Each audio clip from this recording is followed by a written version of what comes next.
Ya estamos de vuelta, miramos ahora esa actualidad, esa información que les decíamos viene marcándose en lo económico por un barril de petróleo que sigue subiendo más de 2,5 puntos porcentuales y por un Bitcoin que a la espera de que se apruebe su ETF en Estados Unidos también está subiendo con fuerza, marcando máximos que no veíamos desde el pasado 2022. Ahí lo tienen, 3,16% en los 45.582 dólares. Esto en las claves económicas, enseguida miramos todos los detalles. En la parte de la actualidad de última hora sigue buscando Japón a los tripulantes que de momento están desaparecidos, a los tripulantes de un avión de la Guardia Costera, sigue buscando a esos dos tripulantes de ese avión. Un avión de la Guardia Costera que se ha desviado de su rumbo, en el que no estaban los tripulantes y que ha colisionado con un avión de Japan Airlines. Sigue desaparecida la tripulación. Como ven, insisto, lo afortunado es que los 367 pasajeros y los 12 tripulantes sí que fueron evacuados del avión después de que se incendiara el martes por la noche. 5 de los 6 miembros de la tripulación de esa Guardia Costera están desaparecidos. Chocó con ese avión de pasajeros, pero lo hizo directamente en el aeropuerto de Haneda, en Tokio, y a pesar de que el choque y de que se empezó a producir el incendio, como les decimos, que como ven ahí están en esas vías de extinción y todavía trabajando en ello a estas horas. Y bueno, pues como les digo, a pesar de todo eso sí han conseguido sacar a los 367 pasajeros y a los 12 tripulantes del avión de Japan Airlines. Lo que no se encuentra son algunos de los tripulantes de ese avión de la Guardia Costera que, insisto, ha chocado contra ese avión de pasajeros. Esto en la parte de la actualidad, en las noticias que nos, bueno, como ven, nos vemos directamente que están ocurriendo ahora mismo. Por cierto, que todavía hablando de esa clave económica, el Banco Popular de China ha inyectado casi 50.000 millones de dólares en fondos de bajo coste a bancos orientados a sus políticas. Es decir, el Banco Central está tratando de aumentar la financiación para los proyectos de vivienda e infraestructura tras lo vivido en los últimos años, particularmente en los últimos meses, con la famosa burbuja inmobiliaria que dicen se ha producido en China y tras la que el propio ejecutivo de Xi Jinping dejó de prestar datos oficiales para evitar las especulaciones desde el exterior, dijeron, y el bombardeo una y otra vez contra su economía desde el exterior. Lo cierto, insisto, es que le ha prestado más de 50.000 millones a los bancos políticos para impulsar esa financiación, un programa, el PSL, que lo que quiere es impulsar a su vez las herramientas de financiación internas en el país, con lo que eso conlleva y con lo que podría ser y suponer en cuanto a impulso del sector de la vivienda y el sector destinado a la generación de nuevas infraestructuras. En lo puramente geopolítico, China también protagonista, mezclando esa parte económica y política, porque se ha convertido ya en el principal exportador o en el principal proveedor de tecnología punta de Rusia. Ha elevado desde el 12% en el que enviaba este tipo de materiales antes de la guerra hasta el 56% los niveles a los que envía tecnología para la fabricación de todo tipo de materiales, de computadoras, ordenadores, pero especialmente también centrado, y se puede centrar en esto, que es lo que preocupa particularmente a Estados Unidos, especialmente centrado en materiales que sirven también para la creación de tecnología de alto nivel destinado a fines de fabricación militares, lo cual, insisto, es la parte que preocupa a Estados Unidos. Los envíos, insisto, se han multiplicado por 10 desde la invasión a gran escala de Ucrania y los productores del país ahora dominan ese comercio de dispositivos de control numérico de computadora, lo que se llaman, que sirven, insisto, para mejorar la precisión, son vitales para las industrias militares de Moscú, y esto, más allá de si se utiliza o no para los impulsos tecnológicos internos y civiles, lo que preocupa desde Estados Unidos, que está lanzando una alerta y pidiendo a China que deje de realizar este tipo de envíos, algo que China, como ven, pues no solo no ha dejado, sino que se ve claramente en el gráfico de la curva, cómo ha ido creciendo, en este gráfico de Financial Times, cómo ha ido creciendo esos envíos desde el inicio de la guerra. Si se fijan ustedes ahí, desde el 22, 21, fíjense cómo tiene picos, pero la subida es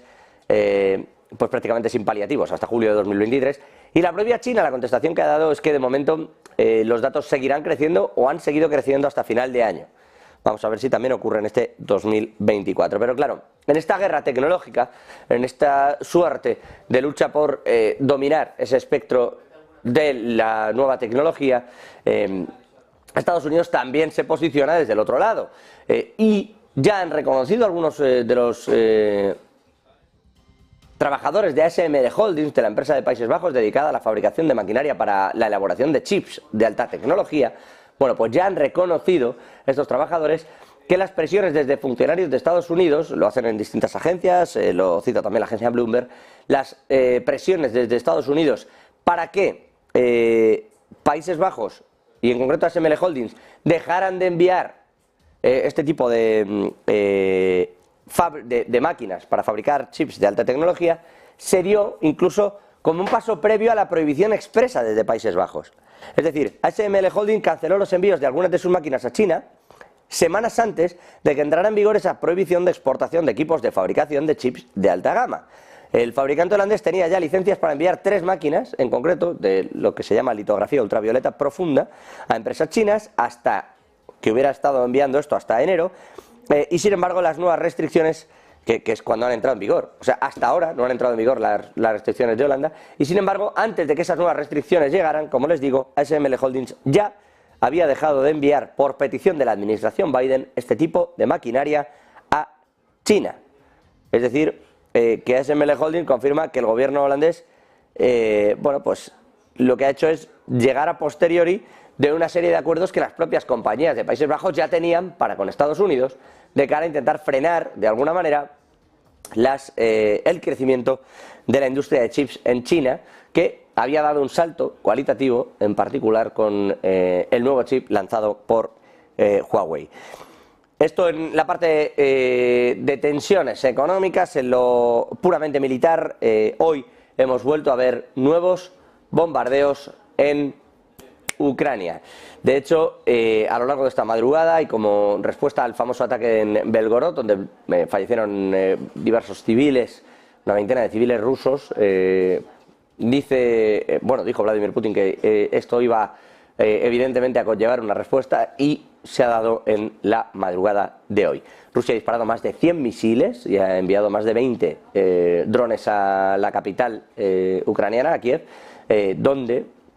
también ha causado diversos muertos y heridos y donde, en todo caso, dice Volodymyr Zelensky, dice el gabinete de la presidencia de Ucrania, que han conseguido frenar casi por completo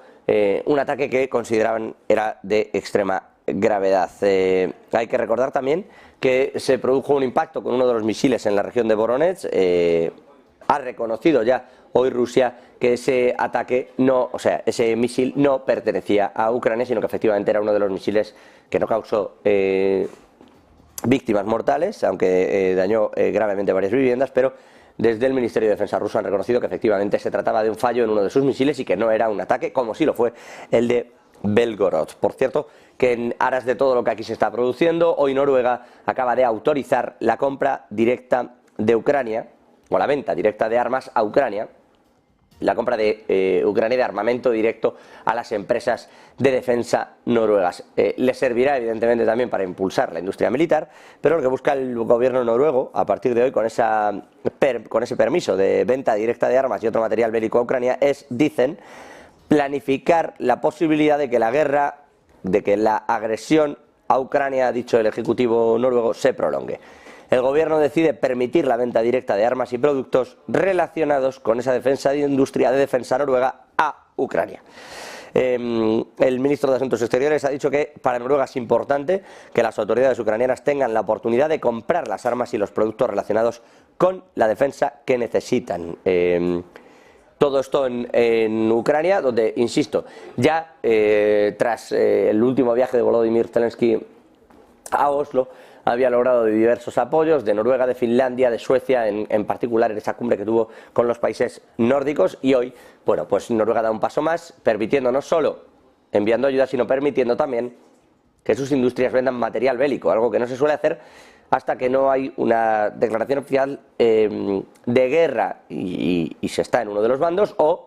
que la propia Noruega considera que tiene una serie de intereses legítimos. Así que, bueno, en el día de hoy, insisto, le da permiso para esas compras, un movimiento importante el que da Noruega. Como importante es el movimiento en el Mar Rojo que se acaba de producir también esta madrugada. Tras los bombardeos de barcos de Estados Unidos a distintos buques hutíes, hoy Irán ha desplazado allí también 2 barcos. La intención de Irán es responder precisamente a esos ataques que ha producido o que ha llevado a cabo Estados Unidos contra los hutíes, que a su vez desde la coalición internacional lo que buscaba era defender la zona, una zona comercial importante para, en general, el comercio global, pero en particular para toda esa ruta que mueve mucho dinero y mueve mucho petróleo, en particular en aras de Estados Unidos y Europa. Esa coalición internacional, mayormente formada por Estados Unidos, Europa, Canadá o Reino Unido, busca proteger esa zona del Mar Rojo. Hoy, de hecho, estamos viendo cómo el petróleo sube mucho, precisamente porque se está elevando la tensión en esa zona. Y porque Irán ha decidido mover allí 2 barcos para defender a su vez a los hutíes, de quienes ha dicho, por cierto, que agradece el apoyo ante lo que se está produciendo en Palestina, que es la opresión y la agresión injustificada de Israel, que por cierto ha vuelto hoy a atacar en la región del Líbano, superando la frontera norte de Israel, entrando por ese sur del Líbano, y también ha recibido en este caso una advertencia de Irán. Dice Israel que está tomando por tierra los controles fronterizos para evitar los ataques terroristas de Hezbollah. A su vez Irán le dice si se siguen produciendo este tipo de entradas en Líbano, en lo que es una vulneración de las fronteras, es decir, si se va más allá de los ataques desde uno y otro lado y se entra en la frontera, Irán ha vuelto a advertir hoy también de que está dispuesto a entrar. Insisto, todo esto elevando hoy el precio del crudo por encima de los 2 puntos porcentuales, como también se mueve el Bitcoin a la espera. Vamos a ver si se produce, y lo tienen el barril de Brent, $78,69, moderándose un poquito, lo están viendo también en el gráfico, se ve bien, pero la subida, en cuanto se anunció la entrada en el Mar Rojo de esos buques de Irán, fue bueno, pues mucho más abrupta. Vamos a ver si estas tensiones no continúan elevándose. Es todo por nuestra parte. Regresamos en media hora con toda la información, con toda la actualidad, con todos los detalles aquí en Negocios Televisión. Localizarnos ahora es más fácil.